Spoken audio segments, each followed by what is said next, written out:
nossa reunião socioeducativa, vamos falar sobre o tema mitos e verdade sobre abuso sexual de criança e adolescente. Em modo especial, temos a convidada, a Leila, conselheira tutelar. Ela vai falar um pouquinho para vocês. Boa noite a todos, meu nome é Leila, eu sou conselheira tutelar de Guaratinguetá. Primeiramente eu quero agradecer o convite e estou aqui para poder esclarecer um pouco desse assunto e tirar algumas dúvidas. Então, Leila, eu acho que a maioria das pessoas tem algumas dúvidas. O que é o abuso e o que é a exploração? Qual que é essa diferença de um para o outro? Sim, o abuso sexual é o ato forçado do toque na criança ou no adolescente, enquanto a exploração sexual é o ato onde é comercializado a relação forçada, que é feita através do pagamento de dinheiro, de presentes ou até mesmo uma chantagem. Uma acaba sendo comercial, né, e a outra não. O que os pais devem fazer para prevenir o abuso ou a exploração dos seus filhos? Os pais devem ficar bastante atentos ao comportamento de seus filhos e até mesmo das pessoas que frequentam as suas casas.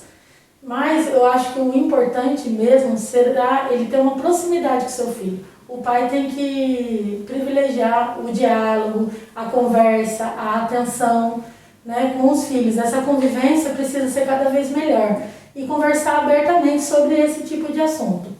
Porque muitas vezes as crianças chegam para contar alguma coisa e os pais já repreendem. Nós precisamos ter contato, nós precisamos dar a confiança para que ela se sinta ouvida e acolhida. Porque se nós repreendemos ela de imediato, ela certamente não vai contar para os pais. Sim, isso mesmo, né, Leila? Sempre as crianças ou adolescente conseguem evitar o abuso ou a exploração sexual? Isso é uma verdade? Eles conseguem? Não, isso não é verdade, principalmente quando a gente está falando de criança, porque para ela é muito difícil reconhecer o que é o abuso, a violência sexual. Ela ainda não tem um entendimento para isso, ela não entende o que está acontecendo no corpo dela, então ela não tem condições de se prevenir contra isso. Por isso é tão importante a informação, para que ela conheça o seu corpo, ela conheça as partes íntimas do corpo, quem pode tocar e quem não pode tocar, e que se alguém tocar e ela não gostar, ela deve contar para os seus pais. Apenas os pais têm a responsabilidade pelo que acontece com seus filhos? Não, todos nós somos responsáveis pelas crianças e os adolescentes. A sociedade, a família, o Estado, todos nós somos responsáveis. Todos devemos cuidar delas. Na maioria das vezes, os casos de abuso acontecem com pessoas mais perto da família, né? Sim. Às vezes é próprio da família ou um amigo próximo da família. Sempre tem contato com a criança e o adolescente. Sim, é um mito essa história de que o agressor seria uma pessoa má, ruim, né, um monstro. Isso não é verdade. O que é ruim é o ato que ela comete com a criança. Mas, na verdade, ela é alguém muito próximo dessa criança, porque ela precisa da confiança da criança e do adolescente para que ela cometa a violação sexual. A criança precisa ter confiança nela, porque senão ela não deixa nem chegar perto. É porque a gente tem uma visão que é só apenas pedófilo ou estuprador que faz esses atos, né? Sim, é um grande engano, porque geralmente eles estão dentro da nossa família. Os casos que são denunciados, 95% envolvem as pessoas próximas de nós. 65% se tratam dos familiares, ou seja, são pessoas muito próximas. O percentual é muito pequeno de 5% de se tratar de pessoas estranhas ao convívio. E também a maioria dos casos não são denunciados, né? Não, infelizmente nós temos percebido uma subnotificação muito grande de denúncias desse caso. Nós ainda não sabemos se é por falta de informação, de conhecimento, de como proceder quando você detecta uma situação dessa, né? Ou se às vezes é até medo, porque você, né, tratando-se de que esse índice de 95% se trata de pessoas próximas, você está denunciando uns dos seus. E isso às vezes fica difícil. Há a questão também dos pais, às vezes, não acreditar muito na fala da criança, então é muito difícil. E a gente percebe assim que não acontece a denúncia de todos os casos que devem estar ocorrendo. E também tem a questão que a maioria das vítimas são intimidadas, né? São feitos chantagem. Sim, porque o agressor, primeiro, pelo fato da confiança, ele agrada essa criança, ele vai conquistando o espaço, e a partir do momento que ele nota que ela talvez, às vezes, não esteja gostando e vai contar para alguém, ele começa a ameaçar. Ele ameaça matar a criança, ele ameaça matar os pais da criança, ele faz 1000 chantagens para que essa criança não conte. E a maioria acaba não contando mesmo, com medo de que ele realmente realize o ato perverso que ele prometeu. Então, Leila, você poderia falar um pouquinho da campanha, né, que foi criada por conta de um caso que aconteceu, né, de abuso. Vocês podem explicar para os pais também? Sim. O dia 18 de maio é o Dia Nacional de Combate à Violência e Exploração Sexual contra Crianças e Adolescentes. Esse dia ficou marcado pelo fato da menina Araceli, de apenas 9 anos de idade, ter sido violentada, agredida, e os agressores ainda atearam fogo no seu corpo. Esses agressores não foram punidos por se tratar de uma família influente na cidade de Vitória, Espírito Santo, infelizmente. Então ficou marcado por esse fato, mas é importante que a gente lembre que o combate, né, contra a violência e exploração sexual de crianças e adolescentes devem ser lembrados todos os dias. Sim, principalmente agora nessa pandemia. Eu creio que aumentou muito os casos de violência doméstica, da parte tanto do abuso ou como a exploração, a violência contra a mulher, né? Infelizmente, nós temos um dado que é alarmante, chega a ser assustador. Na nossa cidade, nós tivemos um aumento de 650% dos casos denunciados. Isso levando em consideração que boa parte deles não deve ter sido denunciado. É porque as vítimas têm vergonha, né? Vergonha, porque muitas das vezes, para quem ela conta, a pessoa não acredita na fala dela, fica em dúvida, será que está inventando, está mentindo? Criança não mente, criança tem uma mente muito criativa, mas ela não é mentirosa. E quando ela sofre a violência sexual, ela conta a verdade.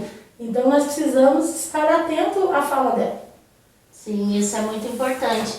Cabe a nós, como os pais responsáveis, nós como cidadão da cidade, de ver, de denunciar, se a gente souber algumas coisas, ou suspeitar, porque não precisa a gente ter certeza do ato, ou só ter um suspeito a gente pode denunciar.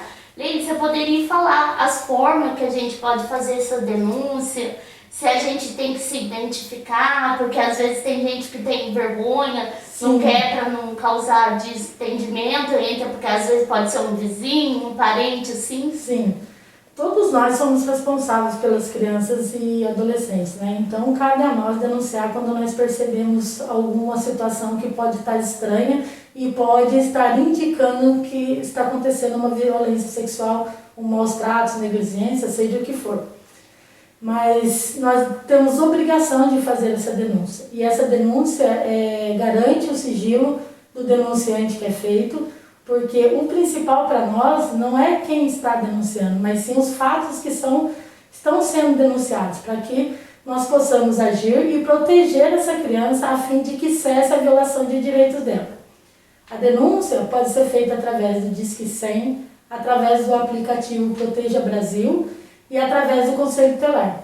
O Conselho Tutelar de Guaratinguetá, ele atende através do telefone 3133-2791 e através também do e-mail, que chama constutelar, C-O-N-S, tutelar, @guaratinguetá.sp.gov.br. Eu queria agradecer em modo especial a Leila por ter falado a respeito sobre esse assunto muito importante. Se vocês ainda tiverem dúvida, quiser que a gente esclareça alguma coisa, ou sabe de algum caso, pode nos procurar aqui na instituição que a gente passa a orientação para estar procurando o Conselho Tutelar, encaminhando, tá bom? a gente tem que fazer a nossa parte. Como diz na campanha, faça bonito. Então vamos fazer bonito. Obrigado. Eu me coloco à disposição, o Conselho Tutelar também está à disposição de toda a população. Nós não estamos abertos apenas para que seja feita a denúncia, mas também para esclarecer as dúvidas dos munícipes, seja em que sentido for que esteja relacionado com crianças e adolescentes. Nós estamos de portas abertas para vocês. Nossa sede hoje está no centro da cidade, ela fica na rua Dr. Castro Santos, número 105, Campo do Galvão. Então, se sintam à vontade de nos procurar, nós estamos à disposição e eu agradeço a oportunidade. Inclusive, que se houver dúvidas, pode ligar. Hoje nós somos 5 conselheiros, eu, a Meire, a Eliana, o Cavalca e a Mirelle. Qualquer um estará disponível para atender as necessidades e esclarecimentos de vocês. Para a gente encerrar a nossa reunião socioeducativa, eu vou falar para vocês alguns avisos.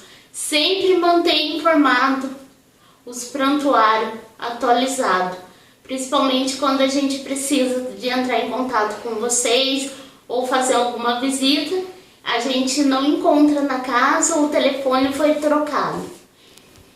E também manter uma boa comunicação com a instituição. Sempre que vocês precisar, mudou alguma coisa no referente à inscrição que foi feita, notificar que a instituição, se tiver precisando de alguma coisa, alguma orientação, procurar a gente, através dos telefones, o celular e o telefone fixo.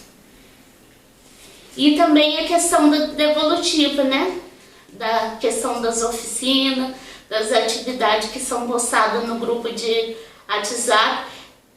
E a gente precisa dessa devolutiva, porque a gente tem que dar publicidade ao nosso trabalho e transparência. Por isso a gente presta as contas para o poder público, para os benfeitores e para vocês também, pais. Agora, se vocês tiverem alguma pergunta, quiser deixar aí nos comentários para a gente tirar dúvidas, é só vocês deixar que a gente vai responder. Eu quero agradecer a participação de vocês. Até a próxima reunião. E não se esqueça desse assunto que foi tratado.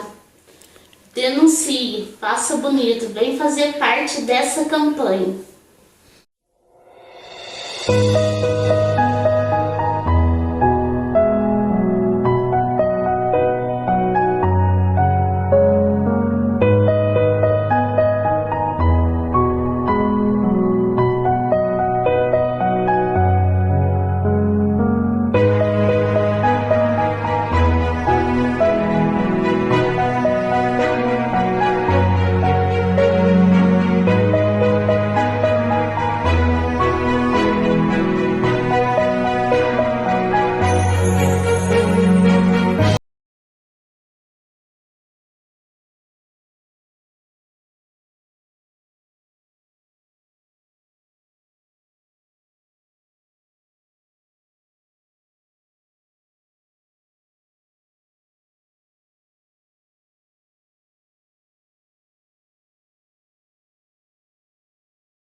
Música